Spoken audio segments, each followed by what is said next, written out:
अस्सलाम वालेकुम जी। तो बेटा जी आज हम शुरू करने लगे हैं। टॉपिक देखिए बोर्ड पे लिखा हुआ है, review of equations of motion. कौन सी इक्वेशन है ये? Equations of uniformly accelerated motion. Equations of uniformly accelerated motion.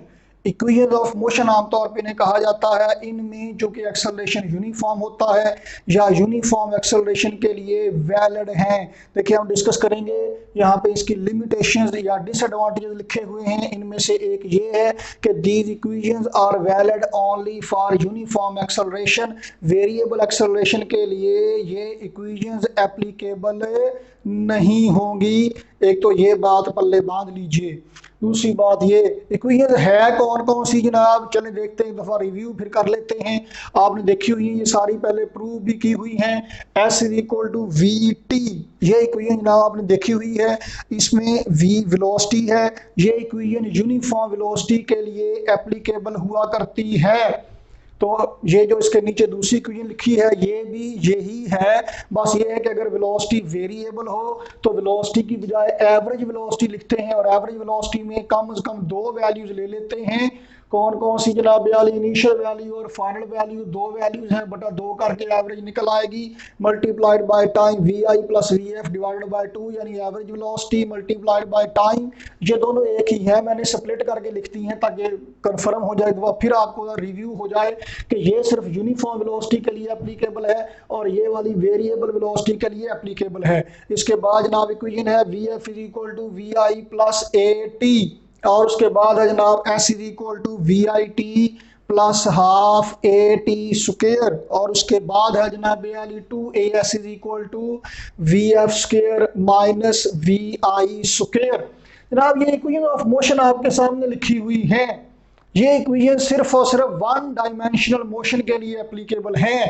जनाब ये लिमिटेशन में पहली लिमिटेशन यहाँ लिखी हुई है, these equations are valid only for one dimensional, यानी लीनियर वन डायमेंशनल एक सीधी लाइन में, या रेक्टिलिनियर मतलब वही है लीनियर ही, स्ट्रेट लाइन में, बिल्कुल सीधी लाइन में ये एप्लीकेबल हैं। टेढ़े रास्ते पे, कर्व पाथ पे ये इक्वेशंस अप्लाई नहीं होंगी। यानी आप यूं कह लीजिए these equations are valid only for displacement not for distance. तो यहाँ पे जो एस है टेक्निकली ये डिस्प्लेसमेंट है, ध्यान रखिएगा। तो वन डायमेंशनल मोशन के लिए एप्लीकेबल हैं और सिर्फ यूनिफॉर्म एक्सेलरेशन के लिए ये इक्वेशंस एप्लीकेबल हैं। ठीक है, ये बात भी चलो मान लीजिए। एक बात आप नोट करें कि ये जो इक्वेशन है इनमें क्या कोई गलती नजर आ रही है? एक टेक्निकल मिस्टेक की गई है इन इक्वेशन को लिखते हुए, ये हम आइंदा भी करेंगे।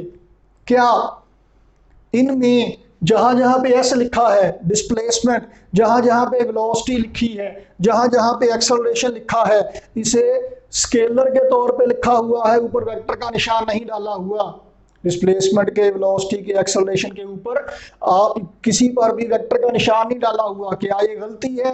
नहीं, ये गलती नहीं है, जानबूझ के लिखा गया है। और हम वन डायमेंशनल मोशन के लिए हम स्केलर के तौर पे ही इस्तेमाल करेंगे वेलोसिटी को, वगैरह वगैरह को। वजह ये है कि वेक्टर का मकसद क्या है? डायरेक्शन। तो अगर वेक्टर प्रॉपर्टी है, कोई वेक्टर है, कोई पैरामीटर, कोई वेक्टर फिजिकल क्वांटिटी है, लो जी जुबान ही पे नहीं चढ़ रहा था। अगर कोई वेक्टर फिजिकल क्वांटिटी है तो उसकी जमा तफरीक भी वेक्टर के तरीके से होगी। लेकिन यहाँ पे चूंकि वन डायमेंशनल मोशन है चूंकि, तो इसलिए हमें आसानी होगी जमा तफरीक में। हमने ये बात बेटा जी पीछे डिस्कस की हुई है कि दो वेक्टर्स को ऐड करें तो मैक्सिमम जवाब आएगा अगर दोनों पैरेलल होंगे, और मिनिमम जवाब आएगा अगर दोनों एंटी पैरेलल होंगे। मतलब अगर वो सेम लाइन पे हैं, एक ही सिमत में, एक ही डायरेक्शन में हैं, तो इसका मतलब ये है कि या तो वो सेम डायरेक्शन में है, जमा हो रहे हैं, या फिर माइनस हो रहे हैं। एक वेक्टर की मैग्नीट्यूड 5 है, एक की मैग्नीट्यूड 3 है। अगर वो एक ही लाइन पर है तो दो ही पॉसिबिलिटीज हैं, 5 जमा 3, 5 माइनस 3। तो बजाय इसके कि हम वेक्टर अलजेब्रा इस्तेमाल करें, हेड टू टेल रूल या addition of vector by rectangular component का तरीका इस्तेमाल करें, इसकी बजाय क्यों ना हम ये काम करें कि अगर एक ही लाइन में वेक्टर हैं तो अगर वो सेम डायरेक्शन में है तो मैथमेटिकली जमा कर लें, और अगर वो अपोजिट है, एंटी पैरेलल है, तो मैथमेटिकली सबट्रैक्ट कर लें। यही काम हम यहाँ पे करेंगे। यहाँ पे हम वेलोसिटी, एक्सेलरेशन और डिस्प्लेसमेंट पे वेक्टर का निशान नहीं लगाएंगे, बल्कि इनको मैथमेटिकल तरीके से जमा तफरीक कर लेंगे। इनकी डायरेक्शन को रिप्रेजेंट किया जाएगा प्लस या माइनस से। जैसे कि 5 और 3 है, सेम डायरेक्शन में है, तो 5 और 3 दोनों जमा के होंगे। और अगर एक सिमत में है, दूसरा दूसरी सिमत को है, तो एक जमा का होगा, दूसरा माइनस का रख लेंगे, जवाब सही निकल आएगा। तो हम इनकी डायरेक्शन को बजाय इसके के वेक्टर से रिप्रेजेंट करें, डायरेक्शन को बजाय इसके के वेक्टर से रिप्रेजेंट करें, हम इनकी डायरेक्शन को प्लस माइनस साइन से रिप्रेजेंट कर लेंगे। पॉजिटिव और नेगेटिव से हम इनकी डायरेक्शन को रिप्रेजेंट कर लेंगे। उससे क्या फायदा होगा कि हमें वेक्टोरियल मेथड इस्तेमाल करने से जान छूट जाएगी और सिंपल मैथमेटिक्स से हम सॉल्यूशन निकाल लिया करेंगे। अब मैं और आप अगर कहें कि हम में से एक पॉजिटिव है और दूसरा नेगेटिव है, तो ये तो रौला पड़ जाएगा कि कौन पॉजिटिव है और कौन नेगेटिव है। तो क्या करेंगे, अगर तो सेम डायरेक्शन में है, दोनों का साइन एक ही है, फिर तो मसला नहीं है। अगर दोनों अपोजिट डायरेक्शन में हैं, एक की वेलोसिटी इधर को है, दूसरे की वेलोसिटी इधर को है, तो इधर वाली वेलोसिटी को पॉजिटिव कहें कि इधर वाली वेलोसिटी को पॉजिटिव कहें, फर्क कोई नहीं पड़ता। इधर वाली को पॉजिटिव कह लें तो इधर वाली को नेगेटिव कहेंगे, और अगर इधर वाली को पॉजिटिव कहेंगे तो इधर वाली को नेगेटिव कहेंगे।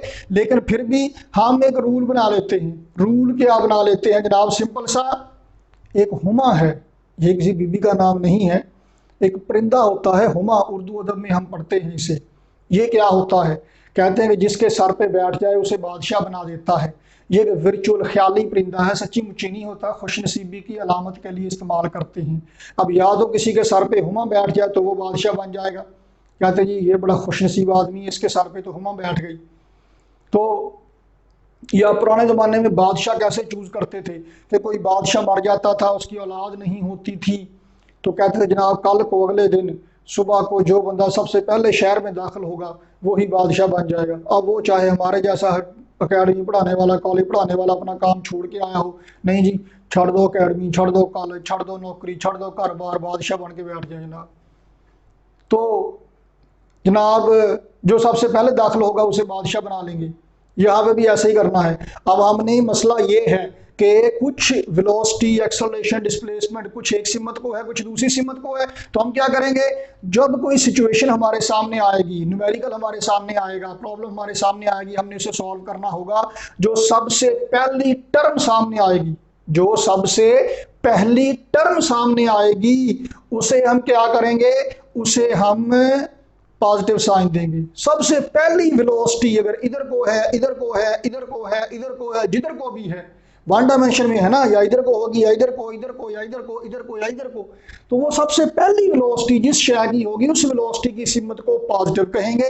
अब जो उसकी सिमत में है वो पॉजिटिव, जो उसके मुखालफत में है, जो उसके अपोजिट है वो नेगेटिव बन जाएगा जी। तो ऐसे करके हम पॉजिटिव और नेगेटिव साइन असाइन करेंगे टू कैलकुलेट द रिजल्टेंट। तो अब हम इसीलिए चूंकि अब हमने इनकी डायरेक्शन को पॉजिटिव या नेगेटिव से रिप्रेजेंट करना है, इसलिए हम इसको वेक्टर का साइन अब नहीं लगा रहे, बल्कि इनकी डायरेक्शन के लिए पॉजिटिव और नेगेटिव इस्तेमाल कर लेंगे। एक बात तो ये हो गई। तो अब दूसरी बात कि अगर ये इक्वेशन वन डायमेंशन के लिए है, और वन डायमेंशन में अगर तो ऐसे स्ट्रेट लाइन हो तब तो कोई भी वेलोसिटी, कोई भी एक्सेलरेशन हो सकता है। लेकिन एक स्पेशल केस है। स्पेशल केस क्या है, अगर कोई ऑब्जेक्ट मूव करेगा जनाब under the action of gravity, gravity की वजह से अगर कोई ऑब्जेक्ट मूव करेगा तो क्या होगा जी, तब अंडरस्टूड है कि डाउनवर्ड एक्सेलरेशन ग्रेविटेशनल एक्सेलरेशन होगा, तो एक्सेलरेशन कांस्टेंट होगा और पक्का हो गया कि जी है। तो वर्टिकल मोशन में और ग्रेविटेशनल मोशन में अगर ग्रेविटी इन्वॉल्व होगी, तो हम एक ही जगह पे जी लगा लेंगे। तो हम लीनियर एक्सेलरेशन की जगह पे, ये ए लीनियर एक्सेलरेशन है, इसकी जगह पे ग्रेविटेशनल एक्सेलरेशन लगा लेंगे। वो ग्रेविटेशनल एक्सेलरेशन वैसे तो लीनियर ही होता है, लेकिन उसे जी से लिखेंगे। तो फिर ए की जगह पे अब मैं जहां जहां पे ए है उसको रिप्लेस करता हूं जी से, तो इसकी वैल्यू अंडरस्टूड है 9.8 आप लगाया करेंगे। इसका मतलब क्या है, इस बात का मतलब क्या है, आपने एक बात सुनी होगी कि हल्के और भारी जिस्म, लाइट बॉडीज और हैवी बॉडीज एक जैसे एक्सेलरेशन से नीचे को मूव करते हैं। देखिए ये भाई इसकी वेलोसिटी 0 है, जैसे जैसे नीचे को आता जाएगा हर एक सेकंड में वेलोसिटी में 9.8 मीटर पर सेकंड स्क्वायर का हर एक सेकंड में वेलोसिटी में 9.8 मीटर पर सेकंड का इजाफा होता जाएगा। यानी इसका एक्सेलरेशन 9.8 मीटर पर सेकंड स्क्वायर होगा, चाहे ये बॉडी है, चाहे ये बॉडी है, चाहे ये बॉडी है। इसका मतलब ये है कि ये हैवी बॉडी है, ये लाइट बॉडी है, अभी इसकी वेलोसिटी 0 है। एक सेकंड के बाद दोनों की वेलोसिटी में एक जैसा फर्क पड़ेगा डाउनवर्ड मूव करते हुए। हालांकि कॉमन सेंस तो ये कहती है ग्रेविटेशनल फोर्स जो किसी ऑब्जेक्ट पे लग रही हो वो होती है W is equal to mg के g। ग्रेविटेशनल एक्सेलरेशन तो सबके लिए सेम है, मैस जिसका ज्यादा है उसका वेट ज्यादा होगा, मतलब जिसका मैस ज्यादा है उस पर लगने वाली ग्रेविटेशनल फोर्स भी ज्यादा होगी। तो जिस पे ज्यादा ग्रेविटेशनल फोर्स लग रही है उसे ज्यादा तेजी से नीचे आना चाहिए। तो जनाब अली आइए आपको एक एक्सपेरिमेंट दिखाते हैं जनाब, ये बाकायदा एक्सपेरिमेंट किया गया है जिसकी वीडियो भी आपको दिखाने लगे हैं। इसमें हम प्रूव करेंगे या ऑब्जर्व करेंगे कि लाइट बॉडी और हैवी बॉडी एक जैसे एक्सेलरेशन से नीचे को मूव करती हैं, मतलब नीचे आते हुए उनकी वेलोसिटी में एक जैसी चेंज आती है। ये जनाब अली देखे जरा वीडियो शुरू हो गई है। ये एक बड़ा सारा चैम्बर है जी, ये छोटी सी एनिमेशन से भी बात दिखाई जा सकती है, लेकिन ये मैं दिखा रहा हूँ आपको एक बाकायदा किया गया एक्सपेरिमेंट। ये एक बड़ा सारा चैम्बर है जनाब, कुएं की तरह का आपको नजर आ रहा होगा यहाँ स्क्रीन पे इस हिस्से में। इसमें जनाब काफी सारी हाइट पे ले जाके एक हैवी बॉल और एक फीडर लाइट परों की तरह बारीक या और हल्की फुल्की शय को नीचे गिराया जाएगा और देखते हैं फिर कि वो इकट्ठे ही नीचे को मूव करेंगे या अलग अलग मूव करेंगे। अगर उनका ग्रेविटेशनल एक्सेलरेशन सेम है तो फिर वो इकट्ठे ही आएंगे, उनकी वेलोसिटी में एक जैसी तब्दीली आएगी। लेकिन अगर उनका एक्सेलरेशन सेम नहीं है तो एक ज्यादा तेजी से नीचे को आएगा, मतलब एक की वेलोसिटी में चेंज किसी और तरह से आ रही है, दूसरे की वेलोसिटी में चेंज किसी और तरह से आ रही है, तब वो एक जैसे ही नीचे को मूव नहीं करेंगे। फिर एक पहले पहुंच जाएगा और एक बाद में पहुंच जाएगा। तो आप मजे की बात देखिएगा कि शुरू में पहले जब एक्सपेरिमेंट करते हैं तो ये दोनों, ये देखिए एक रेड कलर की बॉल है और दूसरे छोटे छोटे फीदर्स हैं, बिल्कुल लाइट वेट हैं। तो ये इनको ऊपर ले जाके छोड़ा जाएगा। पहले एक्सपेरिमेंट में ये इकट्ठे नीचे को मूव नहीं करेंगे, ये देखिए जी ऊपर को ले जाए जा रहे हैं। तो पहले एक्सपेरिमेंट में ये इकट्ठे नीचे को मूव नहीं करेंगे, वो जो हैवी बॉडी है वो ज्यादा तेजी से नीचे को आएगा, जो फीदर्स हैं हल्के फुल्के हैं वो ऊपर ही कहीं रह जाएंगे। ये देखें, लो ये पहुंच गया और दूसरे अभी ऊपर ही हैं। वो ये वजह, हालांकि हम तो कह रहे हैं कि दोनों इकट्ठे मूव करेंगे, लेकिन अभी एक्सपेरिमेंट पूरा नहीं हुआ। यहाँ पे मसला क्या था कि हवा की फ्रिक्शन थी, उस फ्रिक्शन की वजह से क्या हुआ, जो हैवी बॉडी था उस पर फ्रिक्शन का असर थोड़ा हुआ और लाइट बॉडी पे फ्रिक्शन का असर ज्यादा हुआ, तो फ्रिक्शन की वजह से वो ऊपर ही रह गया बेचारा। जैसे शापर ऊपर ही उड़ते फिरते हैं और आप छलांग मारे तो नीचे पहुंच जाते हैं। अब हम क्या करेंगे, अब यहाँ पे वैक्यूम किया जाएगा। देखिए चैम्बर बंद करने लगे हैं और यहाँ पे वैक्यूम करेंगे। बात करना आसान होता है, लेकिन ये जो इतने बड़े चैम्बर को वैक्यूम करना है, यहाँ से हवा निकाल के खला पैदा करना है, ये काफी लंबा प्रोसीजर होगा और हो सकता है कई दिन लग गए हों इस काम में।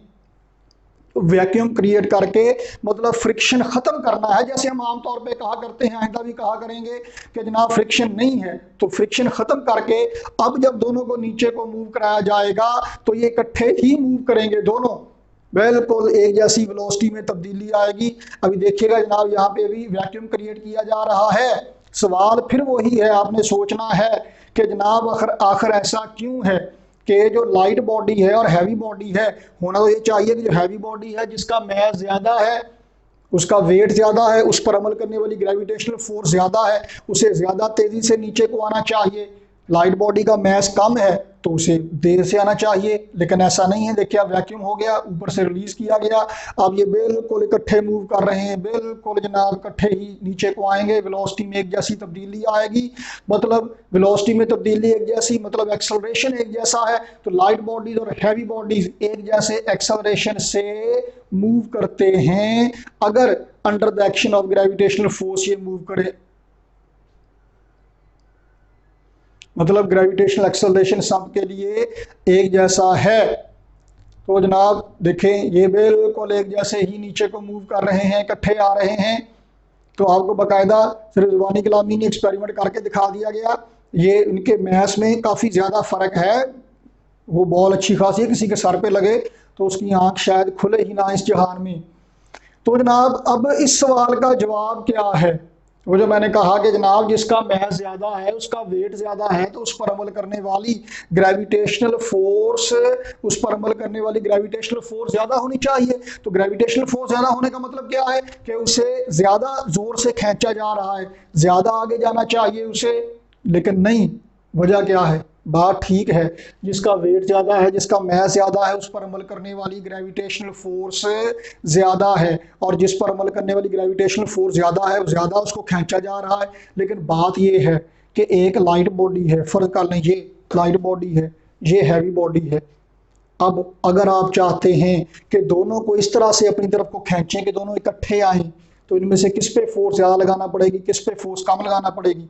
इस पे थोड़ी फोर्स लगाएंगे, इस पे ज्यादा फोर्स लगाएंगे, तब जाके ये एक जैसे मूव करेंगे। अगर इन पर एक जैसी फोर्स लगेगी तब ये हौली मूव करेगा, ये तेज मूव करेगा।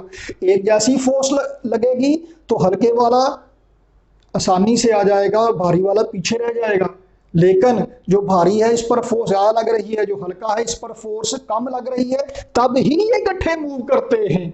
तो लाइट बॉडी हैवी बॉडी के लिए जब वो ग्रेविटी के अंडर मूव करते हैं, ग्रेविटेशनल फोर्स की वजह से मूव करते हैं, तो उनका एक्सेलरेशन एक जैसा होता है। लाइट बॉडी हैवी बॉडी के लिए सबके लिए एक्सेलरेशन, ग्रेविटेशनल एक्सेलरेशन सबके लिए सेम है। अगर फ्रिक्शन ना हो तो ये हमने देख लिया। तो ये जनाब हमने रिव्यू कर लिया, पहले हमने पढ़ा हुआ था इक्वेशंस ऑफ मोशन को। एक दो पॉइंट्स जो इसमें इंपॉर्टेंट हैं, जो हम आगे जाके इस्तेमाल करेंगे, उन पे गौर कीजिएगा। तो मिलते हैं जनाब अगली एपिसोड में। अल्लाह हाफिज़।